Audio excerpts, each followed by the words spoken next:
What are 3 lies that real estate agents tell in order to get people to buy houses? I'm so glad you asked. Let's dive into it. Real estate song, and now you want to buy a house.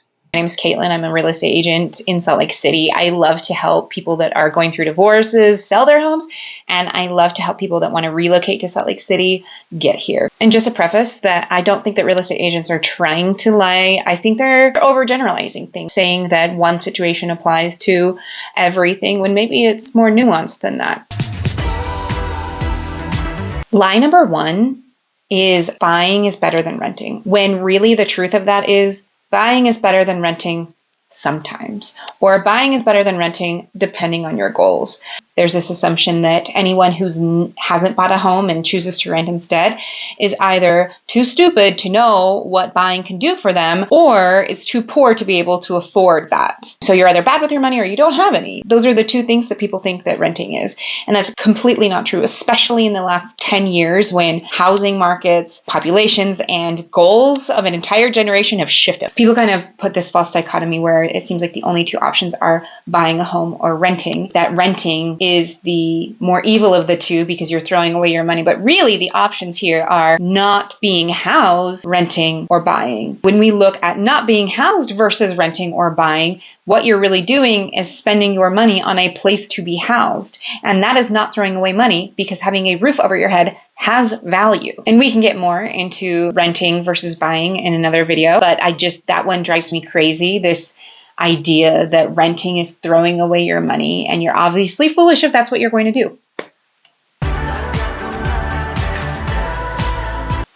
Okay, so lie number 2 that real estate agents will tell is that income properties are passive income, and that is not the case at all. If you have ever had an income property, or you know someone who has had an income property, you know that that is not passive income. That is not the definition of passive, because income properties actually require a lot of maintenance. They require a lot of management. And yeah, you can definitely hire a management company to handle those. One of my sisters has a short-term rental, and she hires a management company for that. But then you have to manage the management company, where she has to sit down and she has to look at the itemized charges she's getting and see if that is accurate. And you could say, well, maybe long-term rentals are closer to passive on this spectrum here. And maybe that is true, but you also have to be actively putting away money in order to make repairs on that home. You have to be able to assist your tenants if something should come up. For example, I have a family member that owns some long-term rentals, and during the dead of summer, the AC went out in one of the units. They had to jump into action, make sure that their tenants were taken care of, because clearly in the heat of summer in Utah, you have to have a way to have climate control in a home, or else it's just not a healthy environment. There's no passive in passive rental income.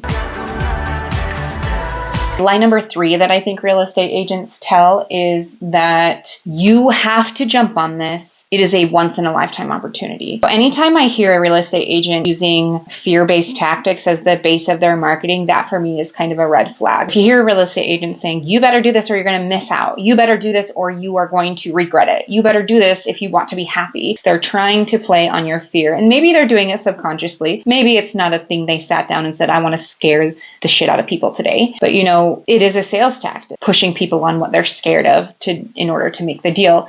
And I don't like that, because if they are looking at it from a place of scarcity, if they truly believe that you will not be happy or you will regret it if you don't do this one thing in this moment right now, then that's also the way that they conduct their business. So that means that they are scared of not getting a sale with you, which means that they might be a lot more willing to push you into something that might not be right for you, or that you have some hesitancies towards, and they want to barrel through that. I think the truth here that balances out the lie is that sometimes there are opportunities that you are going to want to take, right? But I don't think that the things that are right for you, the things that are meant for you, can pass you up. And this gets into a little bit of like life philosophy. How do you view the world? How do you view yourself? yourself, what do you view as possible? But I, and a lot of the other agents that I really respect and look up to, have a much more abundant mindset where if a client looks at a house and they don't put an offer on it today, that's okay. I know that my life is going to work out. I'm not relying on this one commission check or this one deal to get done in order for my life to be wonderful. My life's already wonderful. Anything I can do to help my clients get to a more wonderful version of their life is what I want to do. And what you don't do in order to help your clients get to a more wonderful version of their life is push them into something that they might not think is right for them. And so it gives you as a buyer or seller and me as an agent a lot more freedom to really make the right choice, to step back and say, is this the right thing for me? And sometimes there are quick opportunities that you're going to want to take advantage of, but from a place of this is the right thing for me instead of what if this is the right thing and I miss it. So there you have it. There are 3 things that I think real estate agents might not be completely upfront with themselves or their clients about. And if Salt Lake is your home now, or you think it might be your future home, make sure you subscribe so that you know where you can find a real estate agent that is going to be able to help you and not push you into something that might not be right because they're chasing a commission check. Thanks for coming.